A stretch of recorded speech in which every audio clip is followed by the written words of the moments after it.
Tonight is Love on the Rectum. So someone's got to beat that one. Maybe our next comedian will. She's back after her brief hiatus. Give it up for Mickey Akonga, everybody.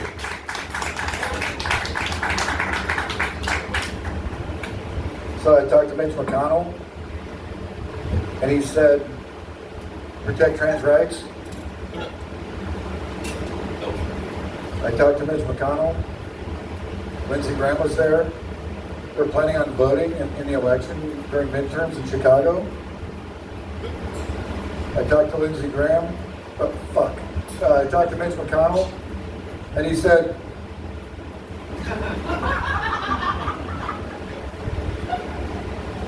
me and my VA provider are having a disagreement.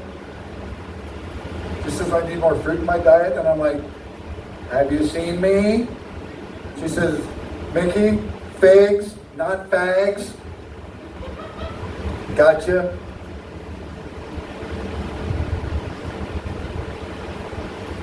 I got kicked out of Walmart because apparently self-checkout doesn't make you an employee.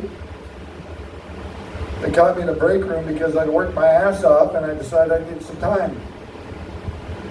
Now, I thought they kicked me out because I decided it was a good idea to call into online grocery pickup and order a tarp, hunting gloves or hunting knives, rubber gloves, a shovel.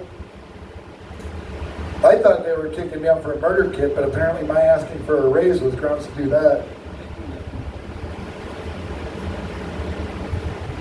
Found out trans people have a superpower. We can live rent-free in MAGA's head. And look, I didn't even apply for this shit, okay?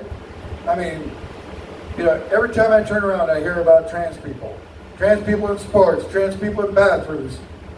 And what's funny is, when you talk to these people, what's the first fucking thing they think about?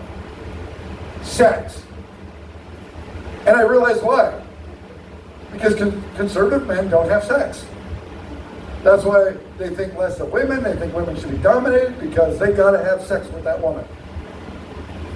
And I can prove it. How many conservative comics walk up to the stage and say, I got married and I don't have sex no more? See?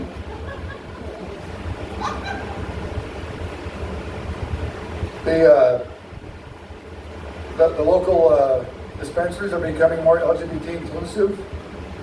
They've got a whole new product line. They call it dickweed. So you've got the one hitter, which is the Asian. There's the average Joe. And then you got the black daddy, which is the size of a Cuban cigar. When you're done with it, you're in the fetal position, suggestible to anything. But it's really the trans weed you gotta watch out for, because that's actually mushrooms that identifies as weed. And when you're done with it, you won't remember your own fucking pronouns. So I decided to pursue comedy because I need another way to disappoint my parents. And it works. My mom hates this joke. I told her she shouldn't worry because I've told jokes that would make my preacher father roll over in his ashes. When I was in the Army, I had an identity crisis. In my defense, we all arrived, we all got the same name, Private. As time goes on, they get to know you, they give you a nickname. My first nickname was God Damn It. Don't know why they called me that, but I guess. My second nickname was Fucking Akonga. Okay, well they said my last name, so it still must be me. But when they called me Jesus Christ, I knew I had to worry for my safety because you know what the soldiers did to that guy. And I didn't want to get nailed by that squad. I think I'm going to wrap up with this. Some people have seen my service dog. She's very well trained. I hear everybody say, oh, she's a good dog. And I'm like, bullshit.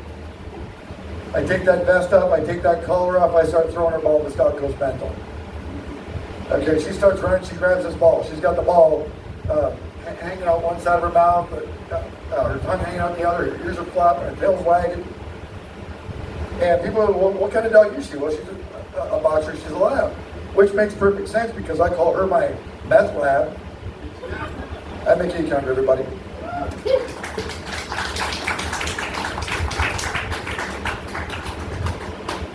Meth lab. Sounds like a dog from central Minnesota.